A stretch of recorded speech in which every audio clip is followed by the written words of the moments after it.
Hello sur TikTok, hello à vous toutes. C'est Mélissa. Aujourd'hui, on va voir dans cette vidéo en fait Tite chapitre 2 où l'apôtre Paul exhorte Tite à pouvoir,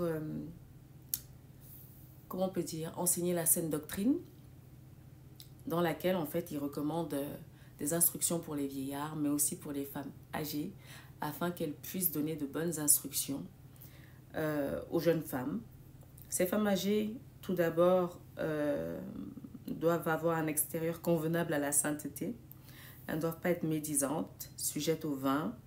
Elles doivent donner donc de bonnes instructions à qui? Eh bien, aux jeunes femmes, dans le but de les apprendre à être sages.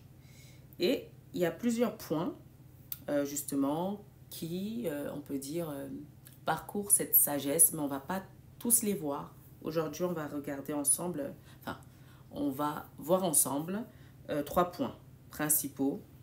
Donc les premiers, à savoir à aimer leur mari, à aimer leurs enfants, à être modeste. Si on a le temps, on va voir ces 3 points. Si on n'a pas le temps, on va voir déjà les 2 premiers points. Et dans les vidéos prochaines, eh bien, on va aller de point en point. Hein, soit 2 points, soit 3 points qu'on verra ensemble. Voilà, mesdames. Donc, le premier point, à aimer leur mari. Ce n'est pas évident d'aimer selon le Seigneur. Pas d'aimer selon notre chair, pas d'aimer selon ce qu'on fait, nos œuvres, mais selon le Seigneur en fait, selon sa parole. Et je te préviens donc tout de suite dans cette vidéo que mon but n'est pas de te dire fais comme ci ou fais pas comme ça ou je ne sais quoi. Il y aura des exemples bien sûr concrets, mais j'aimerais bien que le Seigneur m'aide à ce que la vidéo soit centrée sur sa grâce qui fait toutes choses, sur sa parole en fait. Et donc comment aimer vos maris? Eh bien, en priant pour eux.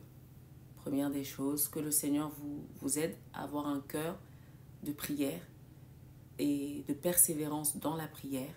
Que votre mari soit non-croyant et que vous voulez justement, parce que peut-être vous avez rencontré Christ dans le mariage, ou alors vous vous êtes marié avec un mari qui n'était pas converti. Dans tous les cas, votre mari n'est pas croyant et vous aimerez qu'il puisse être gagné à Jésus-Christ, car vous avez rencontré le Seigneur. Priez, priez, priez. Vous êtes chrétienne, votre mari est chrétien, merveilleux, mais priez pour lui, parce qu'il n'est pas parfait, même étant un enfant de Dieu, et il a besoin de vos prières. Donc, que le Seigneur vous aide, par le Saint-Esprit, par sa grâce, à avoir un cœur de prière pour vos maris, à avoir un cœur de persévérance à prier pour vos maris, parce que ce n'est que ainsi que vous avez de plus en plus communion avec Dieu et qu'il peut vous aider à affronter des situations difficiles justement ou conflictuelles avec vos époux et à savoir comment gérer ces situations, on va dire, par son conseil, par sa parole. Exemple concret, quand le Seigneur te pousse à prier justement pour lui, au bout d'un moment, peut-être tu affrontes des situations difficiles. Tu te dis, mais je prie, mais ça devient vraiment difficile. Et tu es prête à peut-être lâcher. Le Seigneur, par toutes ces situations, va te pousser à persévérer. Comment? Eh bien, là où peut-être tu avais du conflit et que tu prenais ton téléphone pour composer les numéros et te confier peut-être à ta maman, te confier peut-être aux sœurs de l'église ou je ne sais qui, ou au pasteur de vos conflits, le Seigneur progressivement va t'aider à ce que lui soit le centre, à ce que tu viennes dans le lieu secret lui raconter tout. Et il va t'aider à lui pardonner du coup. Et il va t'aider aussi à lui demander son conseil à lui. Je viens de me disputer avec mon mari, tu ouvres ta Bible, Seigneur, qu'est-ce que toi tu dis? Et ainsi, il va œuvrer dans ton cœur, par son esprit et par sa parole. Ainsi, à chaque conflit, à chaque difficulté, à chaque épreuve, en venant et en lui laissant la place de te diriger par sa parole, elle devient une lampe pour ton sentier et pour toutes les situations. Voilà ce que je peux dire pour le premier point. Alors, deuxième point pour, voilà, à aimer leurs enfants.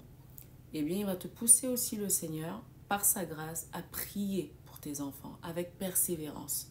À prier pour cet adolescent ou adolescente qui est rebelle. Ou peut-être ton enfant est adulte et que c'est totalement détourné du Seigneur. Peut-être que ton enfant est rebelle et se détourne petit à petit du Seigneur. Quoi qu'il en soit, ou aime le Seigneur, ils ont besoin de prière. Ils ont besoin de prière. Et le Seigneur va te pousser à prier pour ces enfants-là. Et face à chaque situation, par exemple, tu te poses la question, est-ce que vraiment tu renouvelles leur garde-robe ou pas? Bah, Seigneur, est-ce que je renouvelle leur garde-robe ou pas? Qu'est-ce que tu en dis?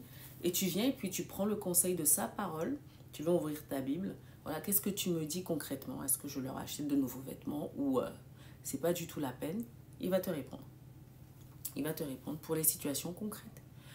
Tu viens de te disputer avec ton enfant ou ton enfant t'a manqué sérieusement de respect et est désobéissant, désobéissante. Mais Seigneur, par rapport à cette situation, qu'est-ce que toi tu dis? Qu'est-ce que tu dis? Et à force de prier pour eux et à force de chercher à, comment on peut dire, cette communion avec le Seigneur, ben, il te pousse dans sa parole. Et du coup, il fait une œuvre en toi où tu vas apprendre à leur pardonner, à oublier, à... Parce que s'il y a de l'amertume, Seigneur, voilà, je suis amère et tout, s'il te plaît, prends cette amertume dans mon cœur, afin que mon cœur soit libre de t'aimer et libre de les aimer. Parce que c'est impossible que tu aimes tes enfants avec un cœur amer. Moi, quand mon cœur est amer, c'est très... Tout m'insupporte. Voilà, tout m'insupporte. Voilà. Dernier point, à être modeste. Ouh, c'est pas évident et je ne sais pas comment concrètement le dire là, mais on va aller dans Romains 12, tout simplement, où l'apôtre Paul nous exhorte en fait au verset 3. Or, j'avertis chacun de vous par la grâce qui m'a été donnée de n'avoir pas de même une plus haute opinion qu'ils ne doivent, mais d'avoir des sentiments modestes selon la mesure de la foi que Dieu a départie à chacun. Et ça, c'est l'œuvre du Saint-Esprit. C'est ta relation avec Jésus qui va de plus en plus écraser ton moi, écraser ta satisfaction personnelle, écraser ton ego personnel, ton petit CV spirituel ou bien, comment on peut dire, physique ou intellectuel. C'est ta relation avec Jésus qui va écraser ça, puisque Jésus est juste suprême. Jésus est un modèle parfait. Personne ne lui arrive à la cheville. Et plus tu apprends à connaître Jésus, plus tu vois, tu tombes au pied de Jésus. Tu vois, avant c'était un peu... Mais là, tu vas un petit peu descendre de plus en plus. Et où il faut que tu diminues pour que lui puisse justement s'élever, pour qu'il puisse s'élever en toi, pour qu'il puisse s'élever chez toi, dans ton foyer où il veut régner. Donc du coup, l'image que j'ai, c'est vraiment Marie qui était au pied de Jésus et qui était reconnaissante, infiniment reconnaissante au pied de Jésus et qui lui passait ce parfum avec ses cheveux et tout. J'ai aussi l'autre image, je dirais, c'est quand la maman de Jésus, donc Marie, la mère de Jésus, a dit à l'ange qu'il me soit fait selon ta parole et qui rendait grâce à Dieu parce qu'il a regardé la bassesse de sa servante, etc., etc. Je pense que plus, mesdames, nous apprenons à connaître Jésus, plus on s'approche de lui et moins on se confie en nous-mêmes, moins on se trouve tellement waouh et plus on a envie, plus Jésus est élevé en fait par son Saint-Esprit dans nos cœurs et puis voilà.